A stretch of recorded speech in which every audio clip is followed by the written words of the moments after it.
Doctor Bermúdez, buenas noches. Muy buenas noches. ¿Me escucha ahora? Perfecto, doctor Bermúdez, qué placer tenerlo acá en el programa. Muy agradecido, muy amable siempre. Queremos preguntarle a usted, doctor, ¿qué le parece este nuevo gobierno ya de este presidente Boric, que es un presidente de izquierda, pero sobre todo la impresión que ha tenido, justamente este encuentro que ha tenido con ya el presidente? No, digamos, hay un poco de gesto democrático, ¿no? Es decir, el perdedor acepta su pérdida y le dice, bueno, que te vaya bien el gobierno. Pero ¿qué le parece todo este contexto, doctor? Bueno, tenemos que verlo desde dos perspectivas. Primero, desde una perspectiva a nivel comparado, porque definitivamente lo que suceda, tanto a nivel positivo como negativo en el extranjero, evidentemente va a repercutir más al pueblo chileno que a nosotros. Y dos, desde nuestros propios intereses como Perú.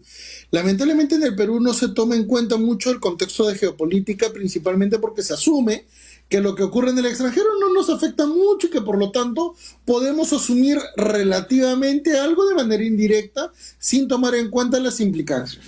En realidad acá hay un pésimo manejo de nuestra propia historia con respecto a nuestros países vecinos y también con respecto a América Latina. El Perú nunca ha sido país líder en América Latina. Siempre hemos tenido una posición inclusive de cuarto nivel, ¿correcto? Las únicas veces en las que eventualmente el Perú ha querido ser líder en el ámbito regional han sido con presidentes megalómanos, ¿correcto? Alan García, Pierola, Augusto Beleguía. Pero si te das cuenta, son personajes mucho más próximos al delito que eventualmente al bien público. Ahora, ¿qué implica una elección de un presidente de izquierda en Chile? Señores, Alianza del Pacífico. La alianza de México, Perú, Colombia, Chile, literal está a punto de quebrarse, ¿correcto? El próximo año vamos a tener elecciones en Colombia y las previsiones nos permiten decir que en Colombia también vamos a tener un gobierno socialista. Y con lo cual la crisis de este conjunto económico va a poder fracasar. Recuérdese que hoy por hoy la Alianza del Pacífico es la octava economía más fuerte del mundo. La octava economía más fuerte del mundo. Más que Brasil y inclusive más que Italia, más que España, más que Portugal. ¿Correcto? Somos la octava economía más importante del mundo. El comercio que han generado 4 países significativamente uniformes, Perú y Colombia somos muy similares en todo sentido. México era evidentemente el país que llevaba la batuta en América Latina. Chile era el país referente, el único que podía llegar en menos de 20 años a ser país de primer mundo, conforme las propias estadísticas lo detallaban, ¿correcto? Estábamos en un buen camino. Probablemente en 2 años, en 3 años, la Alianza del Pacífico ya no tenga el mismo valor porque los 4 presidentes sencillamente no quieren desarrollarlo. Ahora, ¿qué implicancia es esto? Señores, nos vamos a aislar del comercio internacional. Y cuando normalmente un gobierno socialista tiene dirección en su país, normalmente el comercio y normalmente el mercado son controlados. Con el cuento, con el discurso de apoyo social, con el tema de atención a la pobreza, con programas que en términos inmediatos son muy buenos, pero que en términos financieros son absolutamente negativos, ¿qué es lo que va a implicar? Consecuencias inmediatas. El día de hoy Chile ha tenido la peor cifra de subida del dólar en los últimos años. Además, Chile ya está por aprobar una constitución. Acuérdese que hubo una reforma constitucional. Y acuérdese que además Chile ha tenido que aceptar, ¿qué cosa? La entrega de porcentajes en el ámbito de las curules o porcentaje de representación política a pueblos indígenas. Pueblos indígenas que además controlan el manejo del agua potable que Chile no tiene. ¿Correcto? Todas las zonas que son supuestamente las proveedoras del agua que va a necesitar Chile en los próximos años, son de comunidades indígenas. En el norte, en Antofagasta, no existe agua. En Arica, menos. Entonces, estamos hablando de un problema que evidentemente ha implicado una negociación. En 200 años Chile nunca quiso reconocer a los pueblos indígenas. Ahora lo ha tenido que hacer porque está muy condicionado negativamente. Pero hay otro gran detalle. El progreso económico que le ha permitido a Chile desarrollarse con una constitución propuesta por Pinochet, ¿correcto?, que literal la ha desarrollado en los últimos 50 años, está colapsando. ¿Por qué ha colapsado?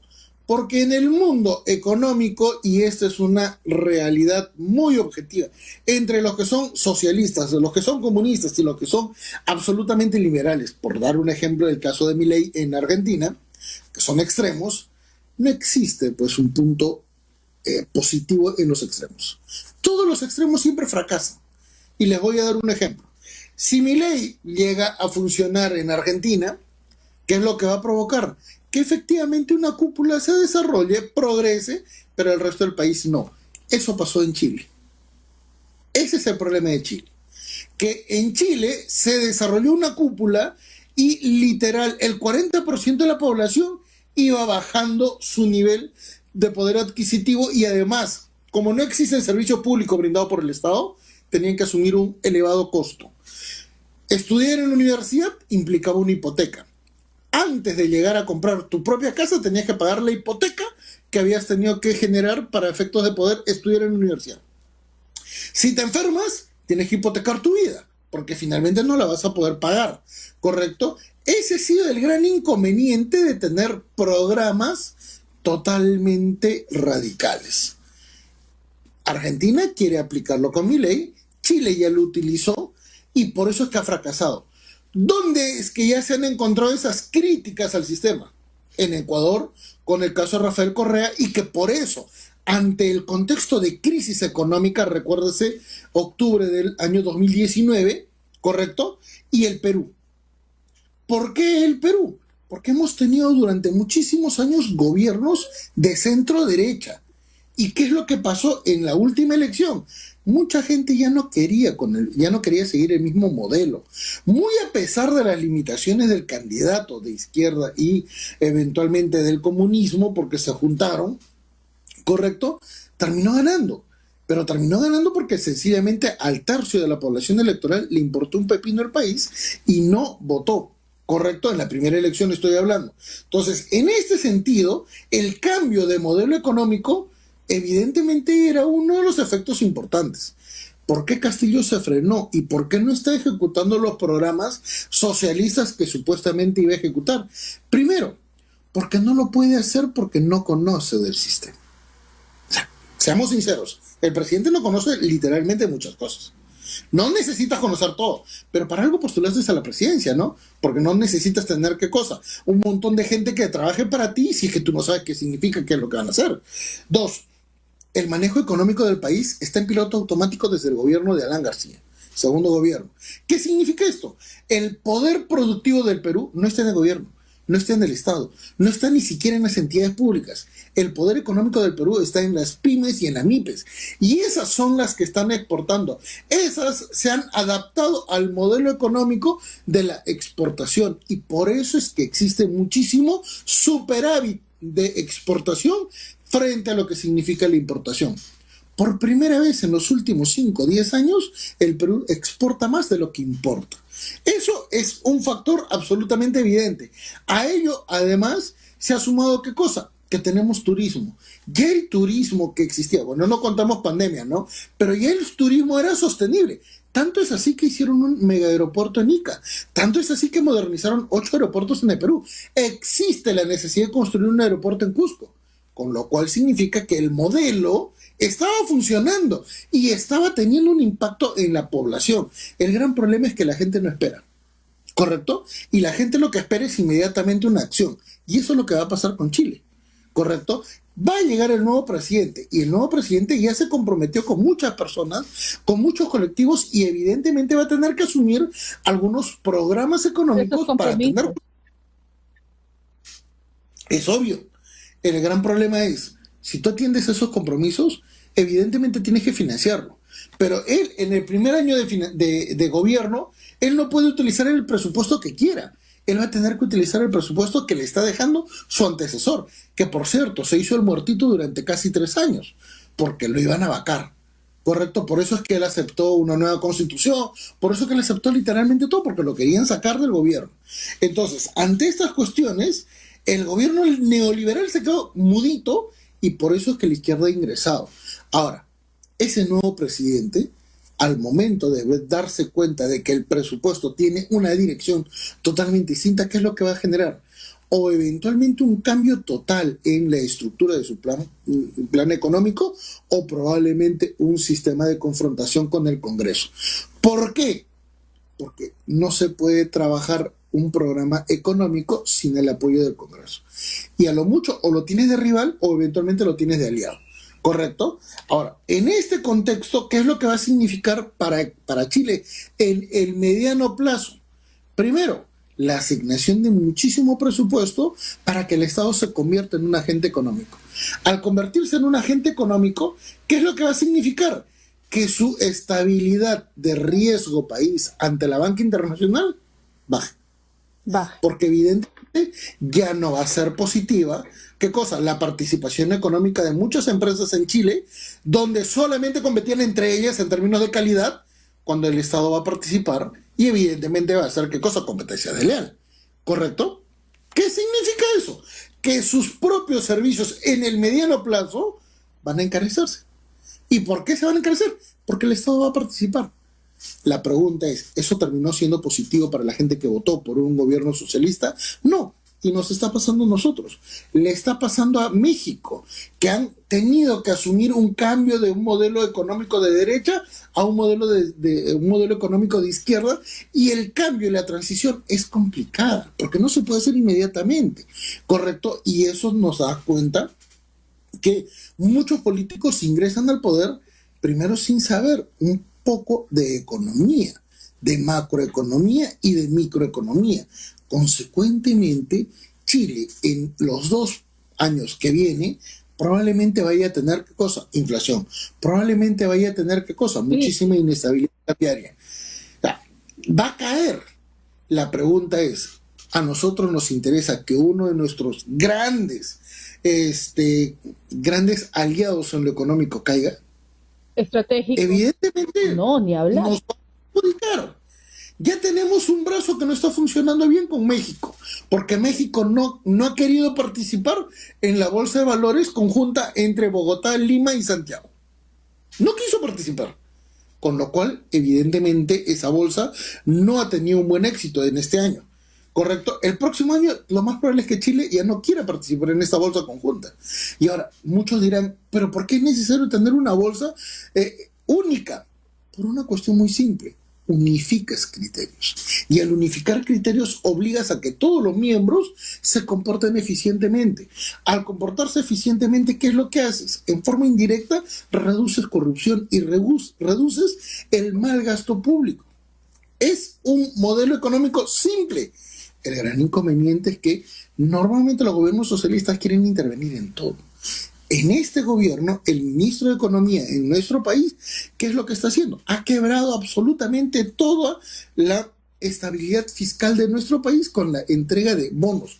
Van menos de 120 días y literal el gobierno ha destinado bono para todo tipo de cosas. La pregunta es, en algún momento se van a dar cuenta que el presupuesto falta, ¿no? ¿Y qué es lo que va a pasar cuando el presupuesto falte? Se endeudan. Y la pregunta es, ¿cómo te vas a endeudar? Con crédito internacional, que evidentemente va a tener una tasa muy alta. ¿Y por qué va a tener una tasa muy alta? Porque tú no has cumplido con tus obligaciones iniciales. No tienes una estabilidad financiera en el mediano plazo, con lo cual nadie te va a dar un crédito barato. ¿Correcto? Además, el crédito barato no existe. Si es que alguien cree que existe crédito barato, que compre, por ejemplo, pues una casa o que compre un televisor, como lo que hacen las empresas chilenas, ¿no? Te compras un televisor en Ripley o en Saga y al final, cuando lo pagas en 3 años, literalmente te has podido comprar un carro. Correcto. El crédito barato no existe. Existe un crédito, pero porque tú no tienes plata. Y si no tienes plata y tienes que necesitar un crédito, tienes que ser, ¿qué cosa? Diligente en lo que consumes. ¿Por qué? Porque al final de cuentas, cualquier morosidad va a ser contra ti. Ahora, Chile nos va a perjudicar económicamente en términos macro. Pero esa estabilidad económica negativa de ellos también nos puede favorecer. Hay que ser sinceros en eso. ¿Por qué? Porque ya vamos a estar en una igualdad de condiciones, por ejemplo, para recibir minería extranjera, principalmente porque muchas empresas van a salir de Chile. El gran problema es, ¿qué ha pasado en el Perú? Si este ministro de Economía está cerrando cierra las minas. mineras. Así es, está Lo cerrando queríamos a minas. preguntar. Ahora, ¿dónde se van a ir las minas? Se van a ir a Colombia. Entonces, estamos haciendo totalmente lo opuesto a lo que en esencia nuestro mejor aliado, nuestro mayor rival, está haciendo. Le estamos dando las mismas condiciones que ellos en realidad nos están exponiendo. Estamos literalmente haciendo una mala gestión y eso no va a repercutir a largo plazo, ¿correcto? El no tener minas no significa que protejamos el medio ambiente, porque si me dicen que eso es correcto, la pregunta es ¿y por qué tenemos minería informal que literalmente está matando a Madre de Dios y Puno? Entonces, que sean sinceros y que eventualmente puedan decir, el problema de la minería no es a nivel macro, el problema de la minería es a nivel, ¿qué cosa? De los que supuestamente son mineros informales. Y la pregunta es, doctora Morocho, ¿usted ha leído las normas en el ámbito de la minería artesanal y minería informal? ¿Usted sabía que un minero artesanal tiene 100 hectáreas para poder producir minería? La pregunta es, si usted tiene un minero artesanal, ¿cómo es posible que tenga 100 hectáreas? ¿No le parece irracional? Entonces, ¿cómo es que el Ministerio de Economía, ¿cómo es que al Ministerio de Energía y Minas se le ocurre dar una norma para decirle, ya, tú eres minero artesanal, ya, tienes 100 hectáreas y te puedo dar la concesión, pero yo necesito que te reformalices? La pregunta es, 100 hectáreas. Estamos hablando de una extensión inclusive más grande que cualquier distrito de Lima. La pregunta es, ¿por qué te dan tantas opciones? Cuando supuestamente lo único que tú tienes, ¿qué cosa? Es tu pico pala y tú eventualmente maquinaria mínima para producir. Lo que sucede es que nadie tiene esa actividad, pues. Normalmente el minero artesanal tiene a la espalda toda una industria informal y el minero informal evidentemente tiene otra minería informal y por eso es que existen, ¿qué cosa? Dragas en Madre de Dios, por eso es que existen maquinaria pesada de varios tonelajes en Puno. Ese es el verdadero problema, pero no quieren afrontarlo porque saben que eso es un riesgo social. Ahora, riesgo social, aprovechemos ahorita el momento que Chile va a tener, ¿qué cosa? 2 o 3 años eventualmente de inestabilidad y generemos un programa minero mucho más formal y evidentemente con las satisfacciones a las comunidades campesinas. Claro que sí, pero un momento, también hay que incentivar que estas comunidades campesinas se desarrollen, pues.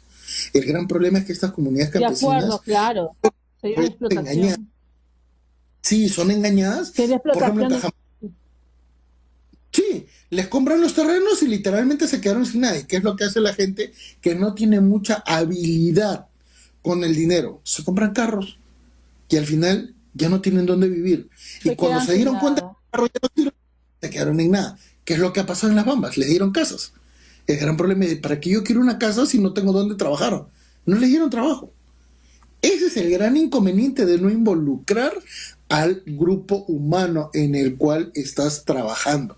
Y eso es lo que se necesita. Se necesita una coordinación. Se necesita decirle, miren, ¿saben qué? Vamos a explotar en Las Bambas, pero toda esa gente tiene que trabajar en Las Bambas. Capacítalo, hazlo minero, hazlo parte de la empresa, hazlo socios. Doctora. Hazlo socios. Claro. Qué interesante, doctor, es tener esta mirada de una manera global, ¿no? ¿Qué es lo que está pasando en nuestros países vecinos, en Latinoamérica, para poder ver, pues, qué es lo que sucede con sus gobiernos? No es un tema aislado, como bien usted lo ha detallado. Le agradecemos mucho la participación, doctor Manuel Bermúdez, comprometiéndole, como siempre, usted ya es parte del programa, que es parte del canal, para ver un próximo análisis de todo el tema coyuntural y del tema constitucional. Muchas gracias. Muchísimas gracias, encantado. Gracias, decía el doctor Manuel Bermúdez Tapia. Con él podemos hablar de todo, en temas internacionales, nacionales. Qué bien.